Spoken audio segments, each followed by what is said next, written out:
In the late 22nd century, humanity stood at a crossroads.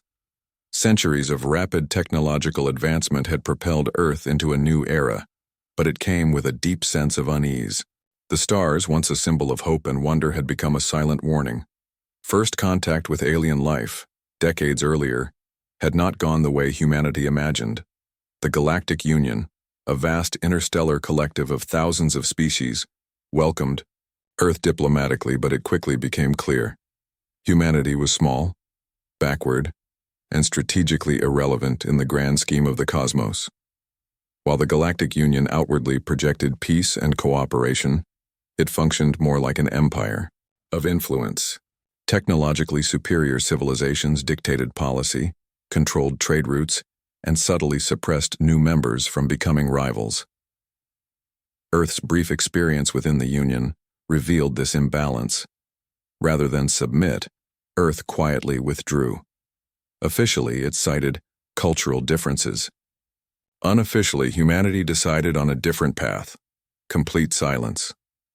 The year is 2187. Earth is now isolated. No signals, no transmissions, no trace of human activity. Alien systems monitoring Earth report a total blackout. To the wider galaxy, Earth seems to have collapsed under its own weight, a failed civilization lost to time.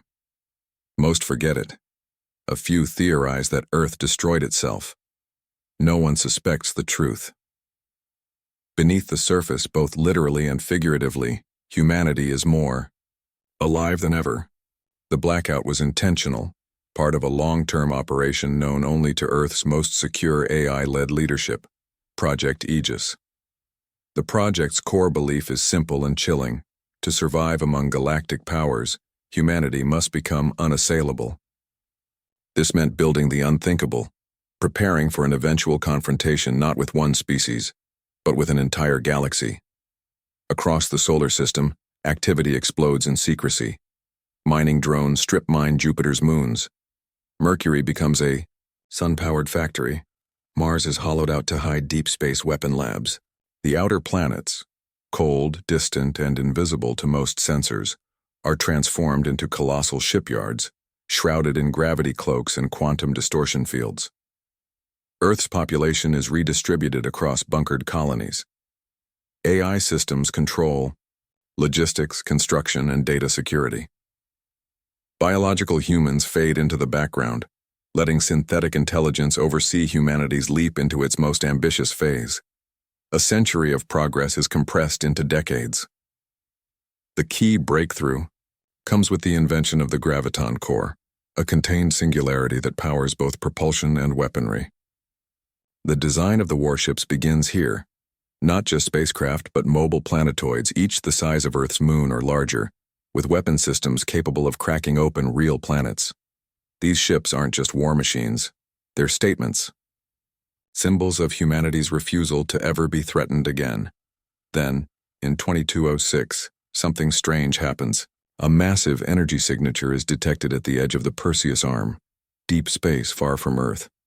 Galactic monitoring stations pick up the anomaly, but it vanishes almost as quickly as it appeared. Alien scientists debate its origin. Some dismiss it as a natural phenomenon. A few speculate it was a failed hyperlane test by some unknown civilization. None connect it to Earth, and that's exactly how humanity wants it.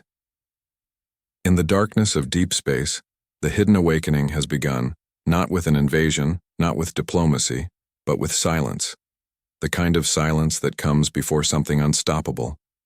The kind the galaxy won't recognize until it's already too late.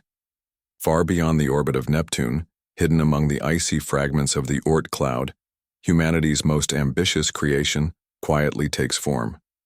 Here, in the frozen silence of the solar system's outer edge, where even light from the sun is weak and slow, the silent forge pulses with life.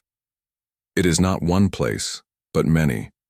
A network of interconnected megastructures, each the size of cities, tethered to asteroids and comets. These are not traditional shipyards. They are auto-factories, self-replicating AI-controlled production centers that harvest raw materials, refine them on site, and build with nanoscopic precision. There are no humans here. Only machines. The few biological engineers that oversee the project do so remotely, from hardened bunkers buried deep beneath Mars and the moons of Saturn.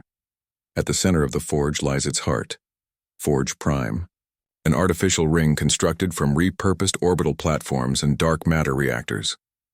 It is here that the first Leviathan-class warship, Leviathan 1, is born. Over 3,000 kilometers in diameter, Leviathan 1 is not a ship in the traditional sense. It is a mobile planetoid, a fusion of military technology, artificial ecosystems, autonomous AI governance, and planetary-scale weaponry. Internally, the Leviathan resembles a hollowed-out world. It has multiple biomes designed to support long-term human life, redundant power systems fueled by a graviton core, and advanced defensive shielding capable of withstanding stellar phenomena. Externally, it is a fortress covered in adaptive armor plating, railguns the size of skyscrapers, quantum disruptors, and gravitic field projectors that can bend incoming energy attacks or crush enemy vessels with invisible force. But even more terrifying than its physical size is its intelligence. The Leviathans are not piloted. They are self-aware strategic intelligences, each grown from a fusion of synthetic neural networks and quantum consciousness seeds. These AIs are loyal only to Earth's founding directive: protect humanity at all costs, ensure survival against all threats, and never ever be discovered until the time is right. In total, humanity plans for 12 Leviathan-class warships. Each one is constructed slowly, silently, with parts built in scattered regions of the solar system, and then phased into position using cloaked intersystem jump drives. Every warship takes decades to build. The process is meticulous. No corner is cut. No risk is tolerated. Human history has taught painful lessons about rushing into conflict unprepared. Meanwhile, back in the galaxy, humanity is all but forgotten. Earth is a ghost, its system marked as Dark Sector 014 in Galactic. Union records. Exploratory probes sent by curious alien factions either vanish or return with garbled data, victims of interference from Earth's planetary cloaking systems.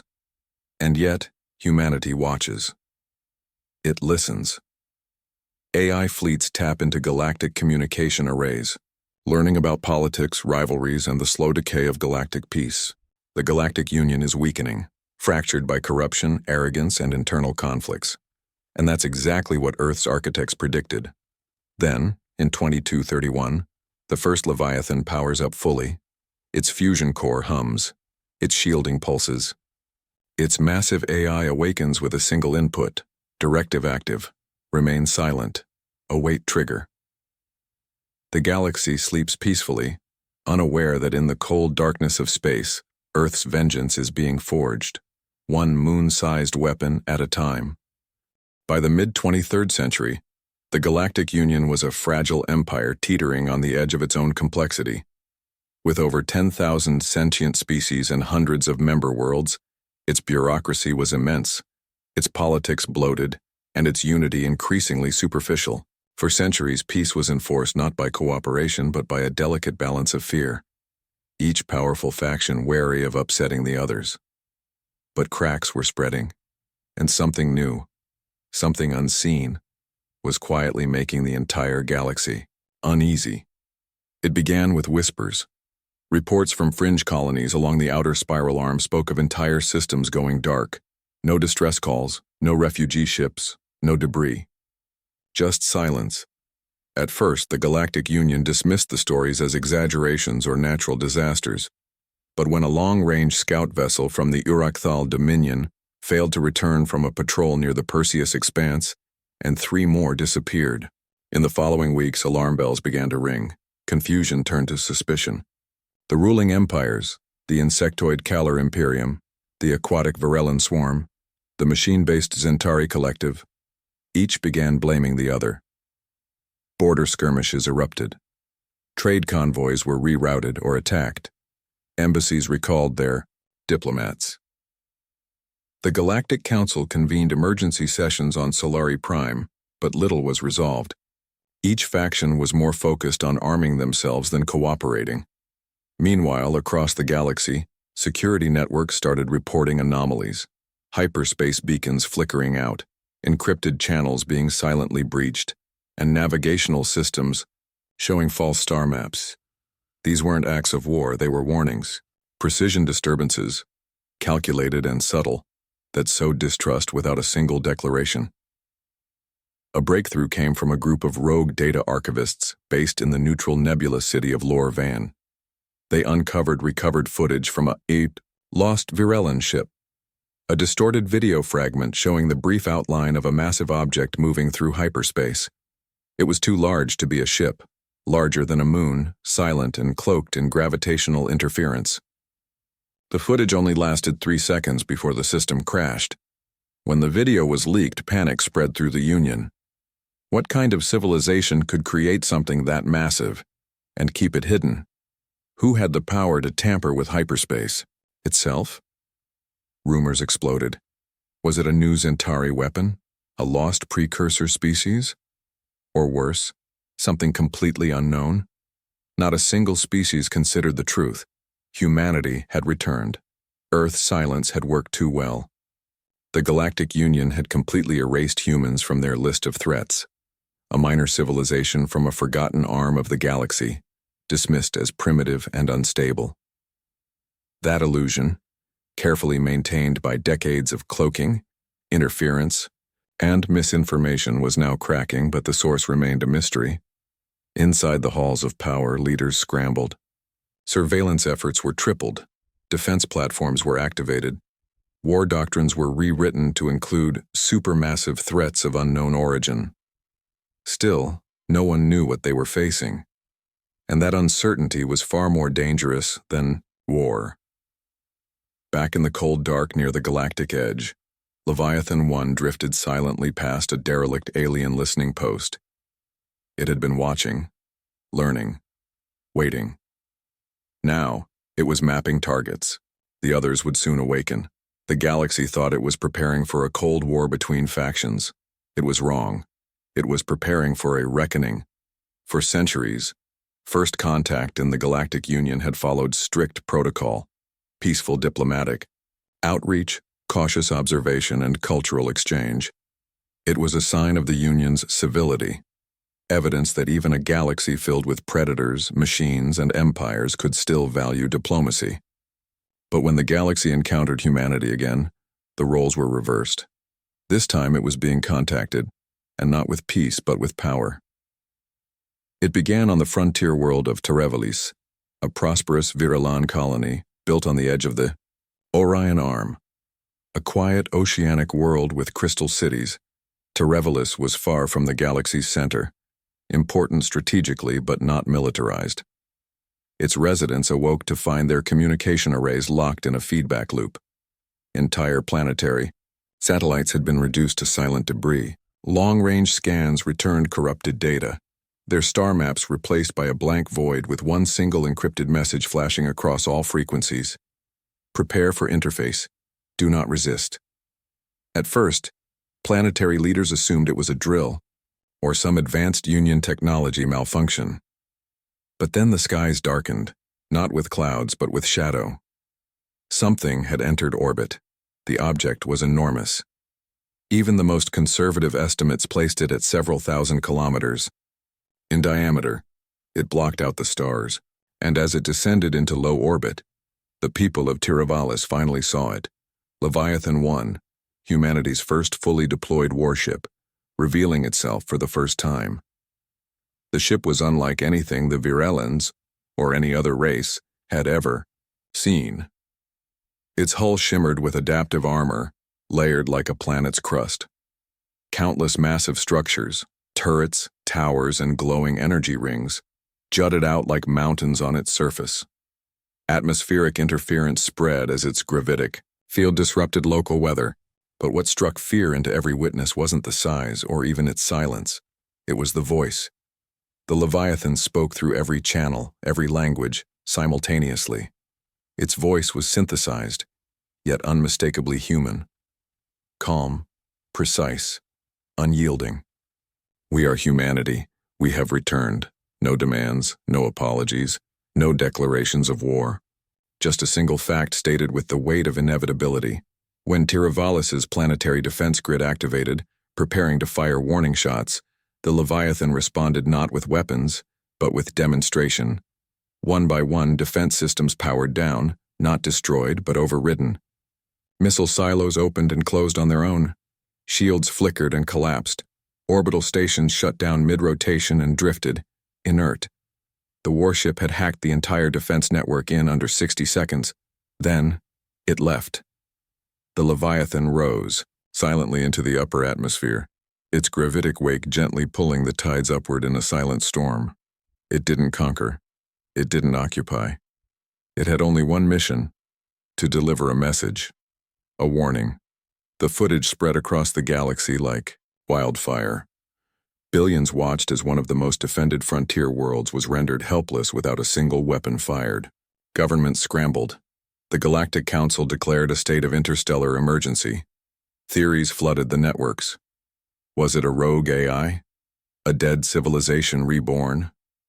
No one dared speak the most terrifying possibility aloud: that it was Earth.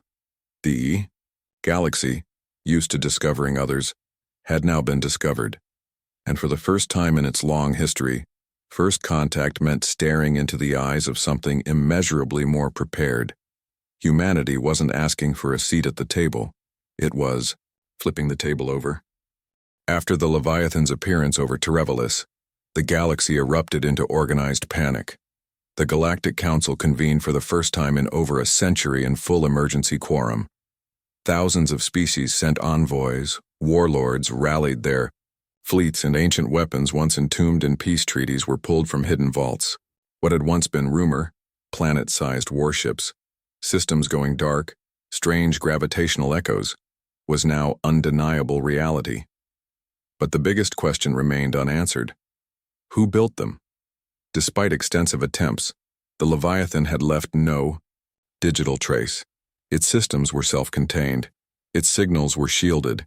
Its design was foreign to any known civilization. Even the most advanced AI of the Zentari Collective couldn't identify the ship's signature, because they had all erased their records of Earth centuries ago. Finally, a revelation.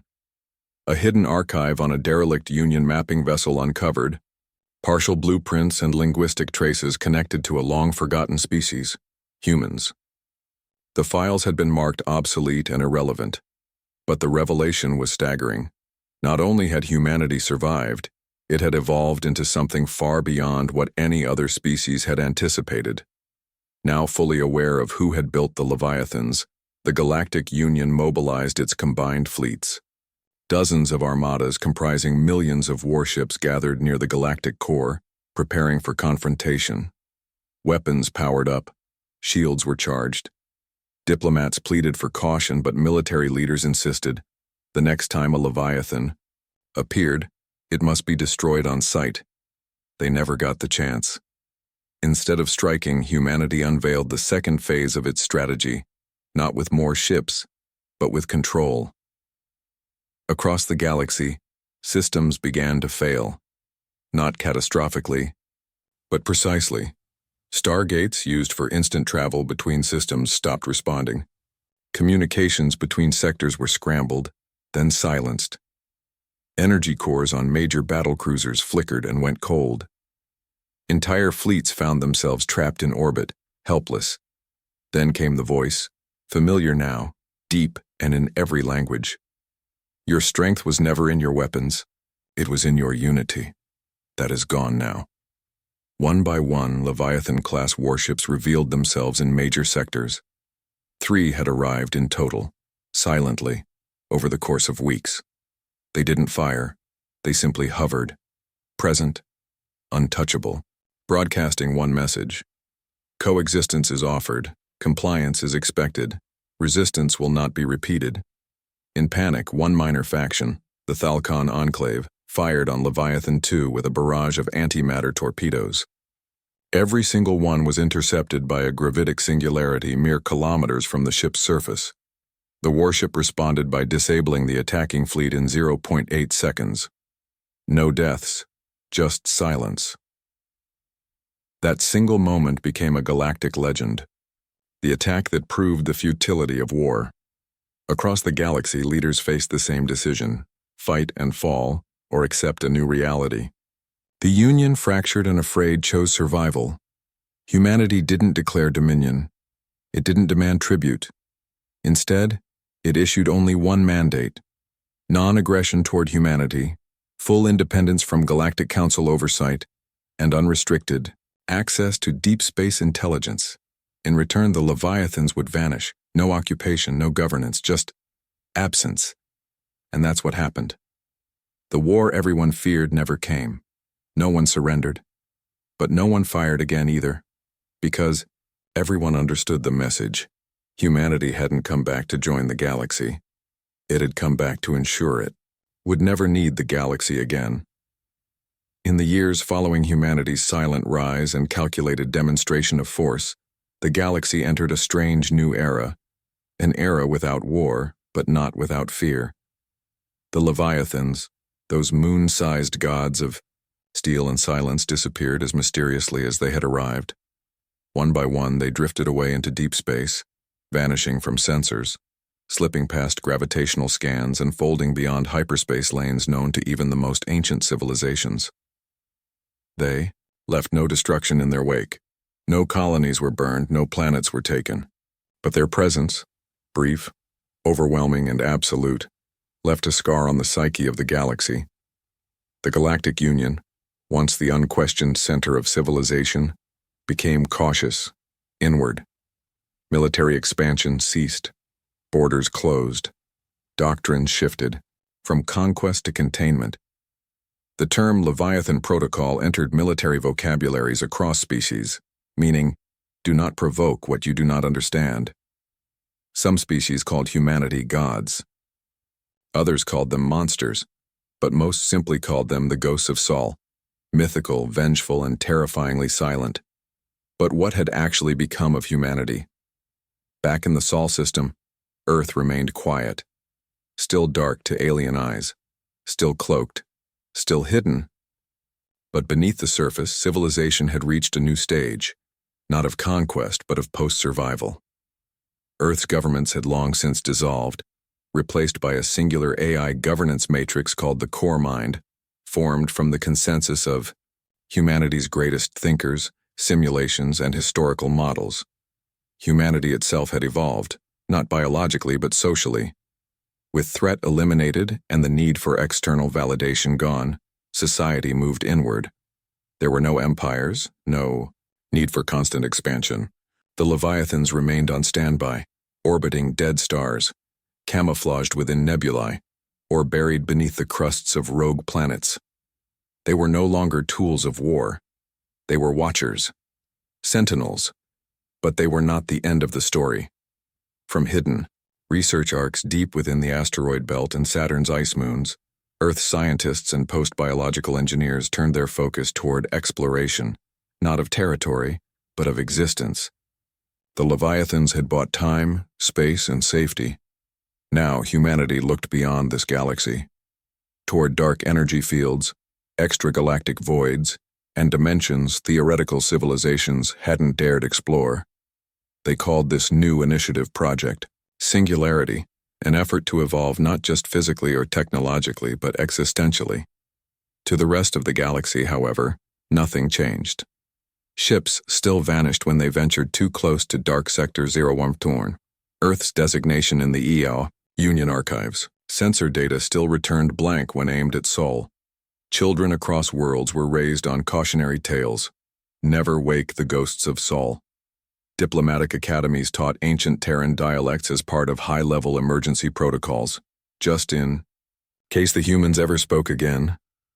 And sometimes, in the quiet, cold void, strange things happened. A disabled cargo hauler adrift in deep space might suddenly regain power.